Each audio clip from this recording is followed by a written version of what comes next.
రక్షించబడిన మనము మన దేహాన్ని ఎవరి కోసం వాడాలి? మునుపు ఎలాగున్నావో, మునుపు ఎలా ఉన్నావో నీ పరిస్థితి, కానీ ఇప్పుడు అలా ఉండటానికి వీల్లేదు. నిన్ను బట్టి దేవునికి మహిమ రావాలా? నిన్ను బట్టి దేవుని నామము అన్ని జనుల్లో దూషించబడాలా? మనం మారాలా వద్దా? ఒక్కసారి ఆలోచించేయండి. మారాలా? బొమ్మ మారుస్తున్నావు అంతే. అంతకుముందు ఒక బొమ్మ ఉంటే ఆ బొమ్మ తిప్పేస్తున్నావు, కానీ మనసు మార్చుకోనటువంటి పరిస్థితి ఉంది. కాబట్టి మారాలి. మనం ఏం చేయాలి? మనస్సు మారి నూతనమవటం వల్ల రూపాంతరం చెందింది ఉత్తమమును అనుకూలమునైన దేవుని చిత్తమేదో పరీక్షించి మీ మనస్సు మారి నూతనమవటం వల్ల రూపాంతరం చెందవలసినటువంటి అవసరము ఉన్నది. రోమాపత్రికలో 12వ అధ్యాయంలో 2వ వచనం చదవండి. మీరు ఈ లోక మర్యాదను అనుసరింపక ఉత్తమమును అనుకూలమును సంపూర్ణమునైన దేవుని చిత్తమేదో పరీక్షించి తెలుసుకున్నట్లు మీ మనస్సు మారి. ఏం మారాలండి? మనసు మారాలి. మనోళ్ళు ఏం చేస్తారు? రూపాలు మార్చేస్తారు. ఎక్కడైనా బైబిల్లో రూపాలు మార్చుకోండి అని బైబిల్లో ఎక్కడ ఉందా? బాప్తిజమిచ్చి యోహాను అంటాడు మారు మనసు పొంది అంటాడు. యేసుక్రీస్తు చెప్తున్నాడు మారు మనసు పొందండి అంటాడు. పేతురు చెప్తున్నాడు అయ్యలారా మేమేం చేయాలంటే మారు మనసు పొందండి, పాప క్షమాపణ నిమిత్తం యేసుక్రీస్తును. మనసు మారాలి. మనసు మారి రూపాంతరం చెందాలి, నూతన పరచబడాలి. మనసు మారాలి. మనసు మారుతుందా? మనసు మారిందా? ఒకసారి ఆలోచించండి. దేనికోసం వాడుతున్నాం? ఈ దేహం అంటే మామూలు అనుకుంటున్నారా? దేహము అంటే మామూలు అనుకుంటున్నారా? మామూలు కాదండి. దేహము దేవుని ఆలయము. మనం ఒక్కసారి ఆలోచించేయండి. ఈ దేహంలో ఆత్మ ఉంటేనే నీ భార్యకి నువ్వు కావాలి. ఈ దేహంలో ఆత్మ ఉంటేనే నీ భర్తకి నువ్వు కావాలి. అంటే మనము బతుకున్నప్పుడే అందరికీ కావాలి. నువ్వు బతుకుంటేనే బ్యాంకులో లోన్ ఇస్తాడు నీకు. ఏమండి మావాడు చచ్చిపోయాడు, ఆడి పేరు మీద లోన్ ఇవ్వండి అని ఎవరన్నా అడుగుతారా? అడగరు. ఎందుకంటే ఇవ్వరని మనకే తెలుసు. చూడండి, మరి చచ్చిన తర్వాత శవానికి విలువ లేదని తెలిసి దీన్ని తీసుకెళ్తాడు చర్చికి. బతుకున్నప్పుడు మాత్రం తీసుకురారు. బతుకున్నప్పుడు మాత్రం రాడు. పండగ క్రైస్తవుడిగా ఉంటాడు. అర్థమైందా? అయితే ఏం చేస్తున్నావు? నీ దేహాన్ని దేనికోసం వాడుతున్నావు? దేనికి దాసులుగా ఉన్నారు? ఒక్కసారి ఆలోచించుకోవాల్సిన అవసరం ఉంది. ఆ కాలం ముందు దేవుని ఎరగని వారుగా ఉన్నారు. మరి విశేషంగా దేవుని గలతీ పత్రిక 4వ అధ్యాయంలో 8వ వచనం చూద్దామండి. ఆ కాలంలో ఎలాంటి పరిస్థితుల్లో ఉన్నాం? 4:4. ఆ కాలం మంది అయితే మీరు దేవుని ఎరగని వారే. చూడండి, దేనికి దాసులుగా ఉన్నామంట? నిజమునకు దేవుళ్ళు. నిజమేనా కాదా? ఒకప్పుడు మనం అన్ని జనులమా కాదా?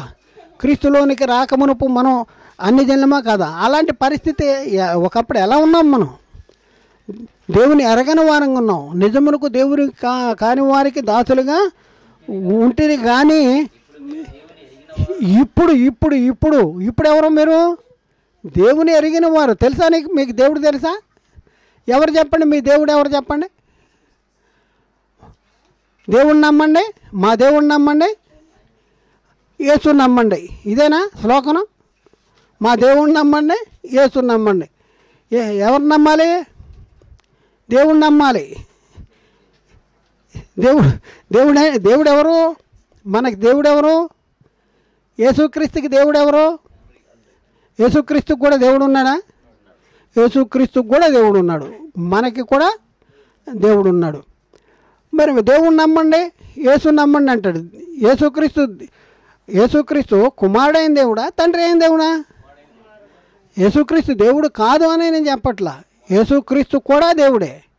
కానీ యేసుక్రీస్తే దేవుడు కాదు అంటే యేసుక్రీస్తే తండ్రి అయిన దేవుడు కాదు. అదనమాట. మరి ఇప్పుడున్న పరిస్థితుల్లో దేవుడు ఎవరో తెలుసా? యేసుక్రీస్తు ఎవరో తెలుసా? పరిశుద్ధాత్ముడు ఎవరో తెలుసా? నువ్వెవరో తెలుసా?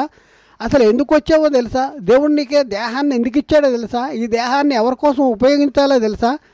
దేనికోసం దేవుడు మనల్ని కలగజేసుకున్నాడో కన్నాడో తెలుసా? ఒకసారి మనం ఆలోచన చేయండి. ఇంకా మనం చూస్తే రోమపత్రికలో 6వ అధ్యాయము 18, 19, 23 వచనాలు.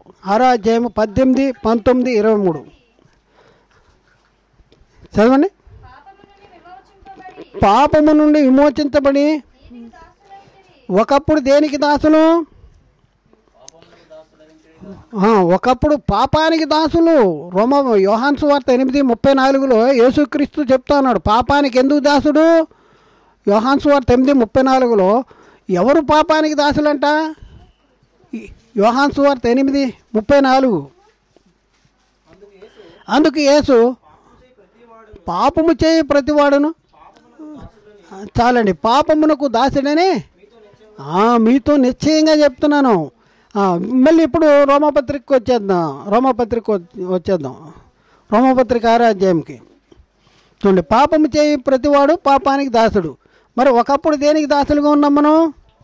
పాపమునకు దాసులమై ఉంటిమి, కానీ ఇప్పుడు పాపము నుండి విమోచించబడి నీతికి దాసులమైతిమి. ఇందుకు దేవునికి ఒకప్పుడు దేనికి దాసులు ఉన్నాం? పాపానికి. మరి ఇప్పుడు కూడా పాపానికి దాసులు ఉందమ్మా? ఒకసారి ఆలోచన. ప్రభు దగ్గరికి వచ్చిన తర్వాత కూడా దేనికి దాసులో ఉన్నాం అంటే మన ఏది వెళ్తుంది? మన మీద ఏది వెళ్తుంది? ఒకడు దేని చేత జయించబడతాడో దానికే దాసుడు అవుతాడు. ఒకడు దేని చేత జయించబడతాడో దానికే దాసుడు అవుతాడు. 2వ పేతురు పత్రిక 2వ అధ్యాయంలో 19వ వచనం. 2వ పేతురు 2వ అధ్యాయం 19వ వచనం. 2వ పేతురు 2వ అధ్యాయం 19వ వచనం. తామే భ్రష్టత్వమునకు దాసులయ్యండి అట్టి వారికి స్వాతంత్ర్యం ఇచ్చుమని చెప్పుదురు. ఒకడు దేని వలన జయించబడునో దానికే దాసుడవును కదా. దేని వలన జయించబడుతున్నావు? దేనికి దాసులుగా ఉన్నావు? నువ్వు దేవునికి దాసులుగా ఉన్నావా? క్రీస్తుకు దాసులుగా ఉన్నావా? లేక పాపానికి దాసులుగా ఉన్నావా? క్రైస్తవులు అయిన తర్వాత కూడా నీ పాత జీవితాన్ని విడిచిపెట్టావా లేదా? పాత ఆలోచనల్ని, పాత క్రియలను విడిచిపెట్టావా లేదా? నీ వలన దేవుని నామము అన్ని జనుల మధ్య దూషించబడుతుందా? ఎట్లాంటి పరిస్థితుల్లో ఉన్నాం మనం ఒకసారి ఆలోచన చేసుకోవాల్సిన అవసరం ఉంది ప్రియులారా. మరొక వచనాన్ని మనం చూద్దాం. 6:23 మనం చూస్తే, ఏలైనగా పాపము వలన వచ్చు జీతము మరణము, అయితే దేవుని కృపావరము మన ప్రభు అయిన క్రీస్తు యేసునందు నిత్య జీవము. కాబట్టి ఇప్పుడు మనం దేనికి లోబడాలి? మనం పాపానికి శరీర దురాశలకు లోబడినట్లు శరీర క్రియలకు లోబడాలా, లేకపోతే నీతికి లోబడాలా?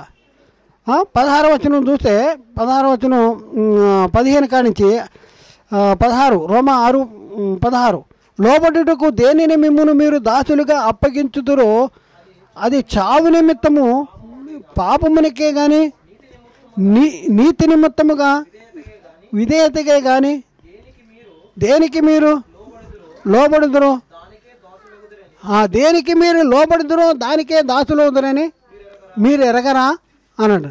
దేనికి దాసులు అవుతున్నారు? ఒకసారి ఆలోచించండి. దేనికి దాసులు అవుతున్నారు? దేనికి దాసులుగా ఉన్నాం మనం? లేదండి మేము మీరు మీ సొత్తు కాదు, మీరు విలువ పెట్టి కొనబడినవారు కాబట్టి మీ దేహాలతో దేవుని మహిమపరచండి అంటే మేము దేవుని మహిమపరిచేస్తున్నామండి మా దేహాలతో అంటే ఒక్క మాట చెప్పండి. నీ వలన ఈరోజు దేవునికి ఏ మహిమ వచ్చింది? నీ వలన ఈ సంవత్సరం దేవునికి ఏ మహిమ వచ్చింది? ఏ మహిమ తెచ్చిపెట్టాం? ఒకసారి ఆలోచన. అది తక్కువైంది, ఇది తక్కువైంది, ఇది లేదు, అది లేదు, ఏదో కావాలి, అది కావాలి, ఇది కావాలి. దేనికోసం? బొందలోకి వెళ్ళి శరీరం కోసం, దీన్ని మెత్తటం కోసం ఏదో తక్కువైపోయింది, ఇది కావాలి, ప్లాన్ వేస్తారు. ఈ సంవత్సరం ఇది కొనాలి, ఆ సంవత్సరం అది కొనాలి. దేనికోసం? శరీరం కోసం. భోగేచ్ఛలు అక్కడ చెప్తున్నాడు. ఎక్కడ? యాకోబు 4లో, యాకోబు పత్రిక 4వ అధ్యాయంలో అక్కడ ఉన్న మాట ఏంటంటే 1 నుంచి చదివితే, మీలో యుద్ధాలు పోరాటాలు దేని నుండి కలుగుతున్నవి?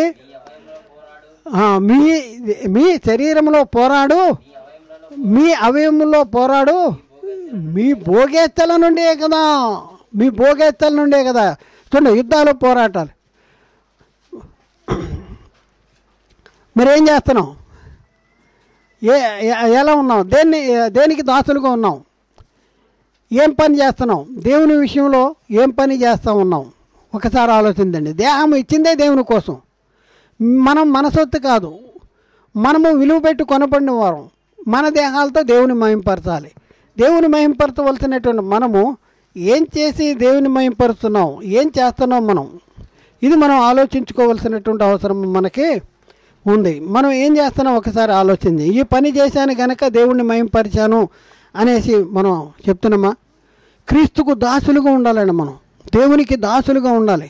దేవునికి దాసులుగా ఉండాలి అంటే వాక్యానికి లోబడాలి, సత్యానికి లోబడాలి, సత్యాన్ని బట్టి నడుచుకోవాలి, మరి వాక్యాన్ని ప్రకటన చేయాలి.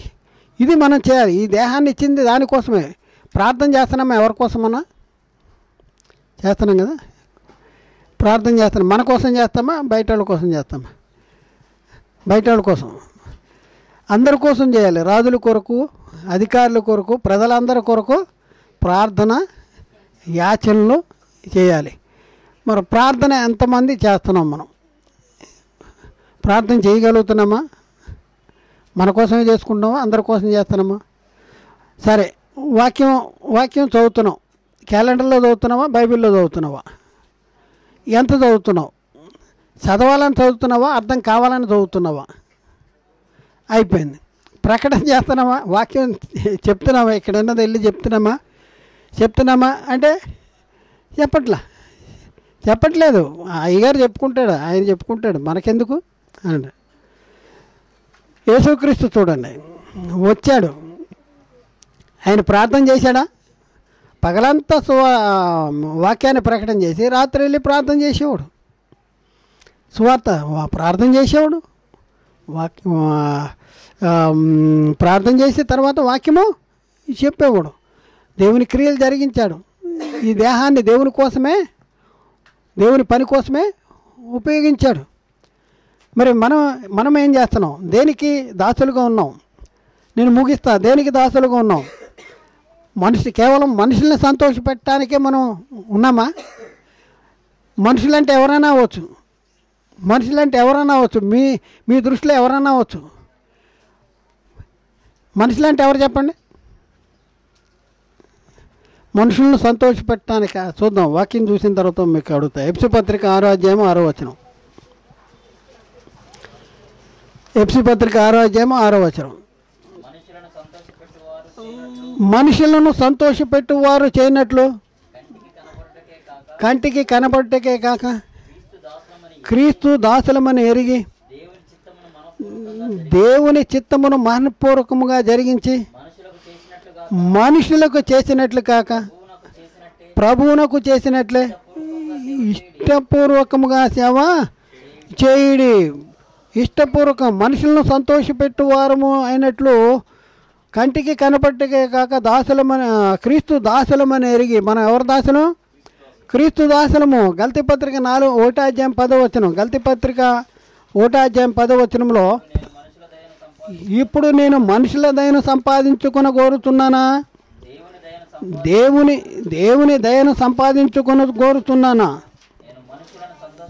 నేను మనుషులను సంతోషపెట్టువాడనైతే క్రీస్తు దాసుడను కాకపోదును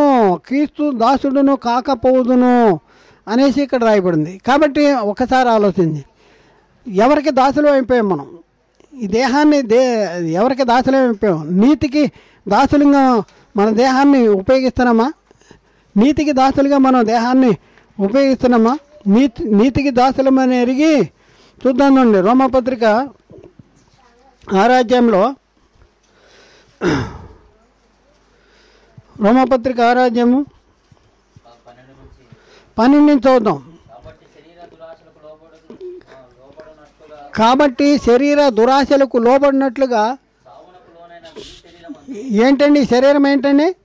చావునకు లోనైన మీ శరీరం ముందు పాపమును ఏలనీయకుడి, మరియు మీ అవయములను దుర్నీతి సాధనాలుగా పాపానికి అప్పగించకండి.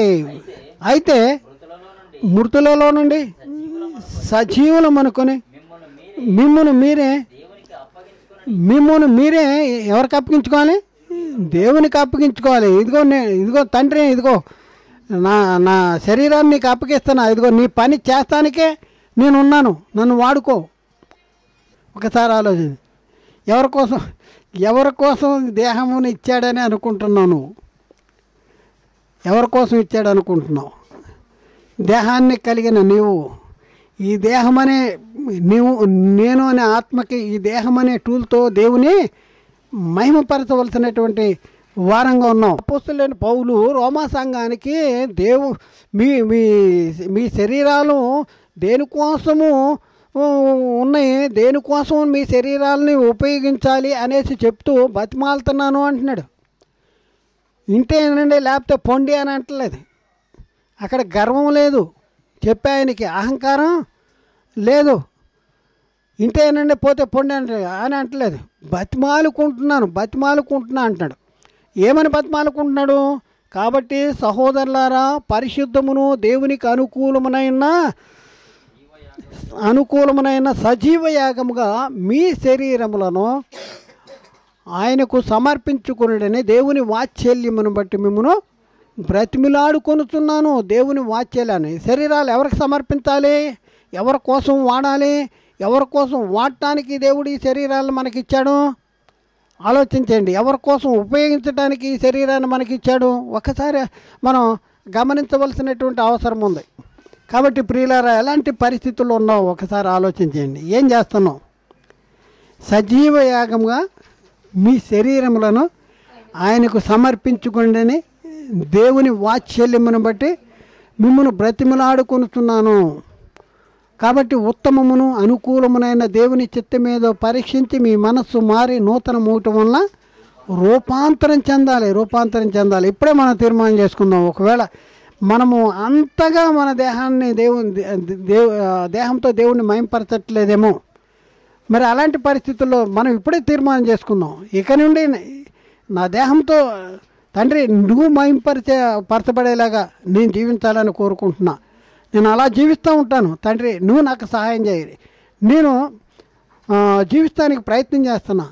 ఇదిగో ఈ రోజు నుంచే మరి అలాంటి స్థితిని, అలాంటి జీవితాన్ని నీకు ఇష్టమైన రీతిలో నేను జీవిస్తా.